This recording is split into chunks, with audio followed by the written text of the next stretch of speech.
Welcome to James Hill Sports. I am he. We are joined by a special gentleman. He is on the highest of seven hills. When you think about the coach of the year and FAMU, first and foremost, Coach Willie Simmons, how are you? How is the family? And how is the FAMU league?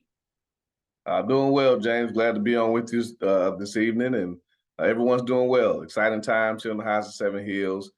National Signing Day today. I feel like we did a really good job of filling some immediate needs and bringing some quality young men to the fold. But everybody's still riding high from the championship, and looking forward to the future.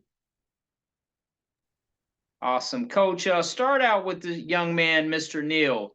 Tell us a little bit about him. He's an athlete, and he can certainly help the Rattlers as an athlete coming into the highest of seven hills. What would you say about him? Yeah, Jalen Neal's an athlete from Beaufort, Georgia, originally from New York. He and his mom moved down to Beaufort. His mom's a longtime police officer, up in Brooklyn. One of the toughest areas to police in. So, has that grit to himself, that toughness, and goes to a powerhouse program. At Beaufort High School. And so I was able to meet him. He came down this summer. Came down to our first home game, and just a quality young man. Really love his character, his demeanor. He's got really good size. He's probably 6'1". Has a frame to grow.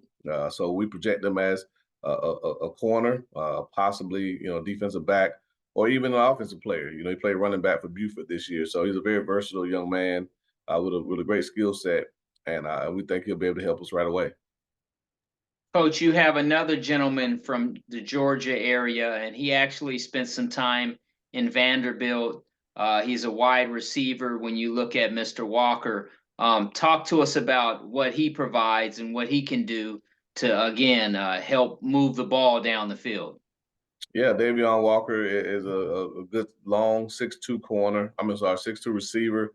Has played some defensive back, there at Vanderbilt. So another versatile guy. We really like guys that have a versatile skill set, but he's a guy that can run, has really good speed, good ball skills, and we think he'll be able to come in and compete right away for that X position. Obviously we lost David Manigo, Nick Dixon.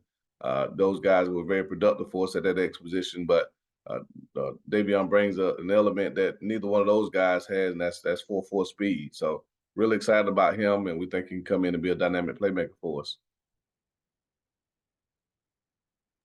Next up is a gentleman from Clemson, Mr. Enos. Talk a little bit about him and what he provides. And obviously, he's a Clemson guy, but he's also a Florida guy. He's from the great state of Florida. Tell us what he provides as far as blocking and running routes, and he's physical and he can catch the ball and help move the ball downfield. Yeah, Sage is the latest in a long line of guys, local guys that have come back home. Sage played his high school ball right here in Tallahassee at Lincoln High School. Was a heavily recruited tight end. I watched Sage play. He's a very, very great skill set. He's got great length. He can really run. Can catch the ball extremely well, and he shows some toughness. Was raised on a farm, and so again, he understands the value of hard work. But just excited to get Sage here, coming from Clemson. And I think he's a guy, again, that can come in and have the same type of impact or even greater than Kamari Young, a guy that had some huge catches for us this year and over his career. And that tight end position, the role is growing more and more each year. And so we're really excited to bring in a guy of Sage's caliber.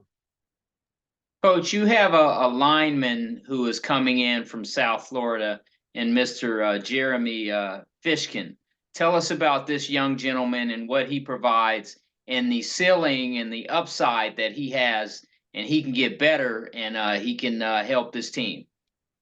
Yeah, Jeremy is a guy that probably has as much upside as any lineman that we've signed here in quite some time. He's 6'5". He's about 280 pounds. He's a wrestler, so obviously he understands leverage and using his hands. Great balance. He's tough. When you watch him on film, when he pulls, I mean, he pulls with a purpose. And so again, he's a guy that if he had been playing football for all 4 years, he'd probably be one of the higher recruited guys in this state as far as offensive linemen go. So we really feel like we found a diamond in the rough, much like Cam Colvin when he came in off the basketball court from high school, really raw. Best ball was ahead of him.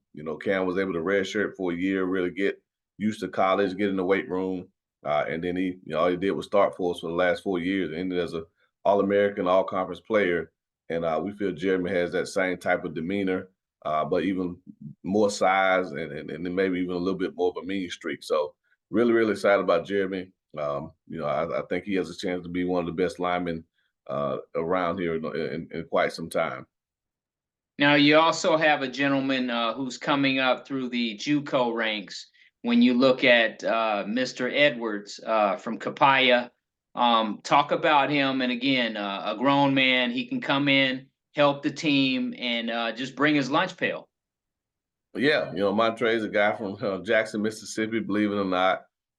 He started his college career at the University of Missouri, transferred to Capella Lincoln, and a guy that we really, really got on heavily in the last about 2 months. He played on a really stout defensive line there at Colin, and he held his own with some really talented guys. And so he's a guy that brings some size to the position, some depth to the position, and he'll be right there in the thick of the rotation. This year we were very fortunate to have a deep defensive line, interior defensive line, and we're looking to build that same type of depth from those guys. So again, we're excited about Montre. We definitely think he can come in and be a difference maker. But like I said, we always try to build our roster from the inside out. And so you look at an offensive lineman, defensive lineman, a tight end.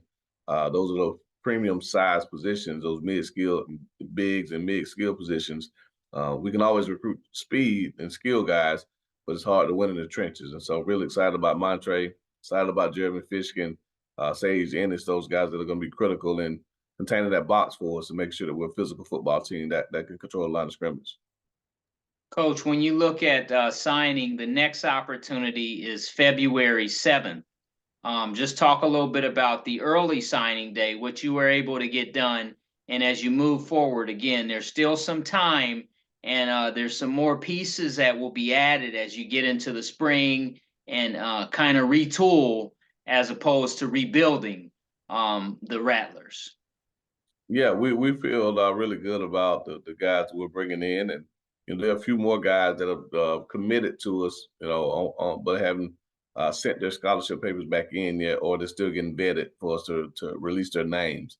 And so, you're more than likely will hear about more guys the next couple of days to finish up the early signing class. And but again, very excited about them, and we think they're guys that can come in and continue to grow this program the way that we envision it growing. But feel really good about signing day today. Really excited about this group, and we're looking forward to hitting the road again and trying to finish this thing off in January to have a great day in February 7th as well.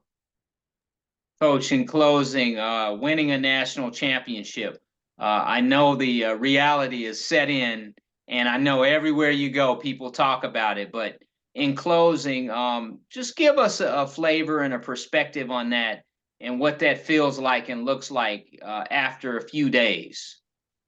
Man, it's still a phenomenal feeling. Still feels surreal. Just the accomplishments, the way we had to do it, coming from behind and being in a pressure-packed game and, throwing a late interception, pick six, first pick six we was throwing all year in the championship game, but having to bounce right back the next series and drive down the field and score. And then to put it in the defense's hands in that last drive is, something that we felt really good about. So just excited that the guys played not their best ball at the end of the season, but they played enough and played with each other and gave us a chance to win. And we were able to get a huge victory and bring a national championship trophy back into Tallahassee. Folks, there you have it from the Coach of the Year. He is Willie Simmons on the highest of 7 hills, and you know all about FAMU and the FAMU because they are the best football team in America. How about that? I'm James Hill. You're watching James Hill Sports, and we will be right back.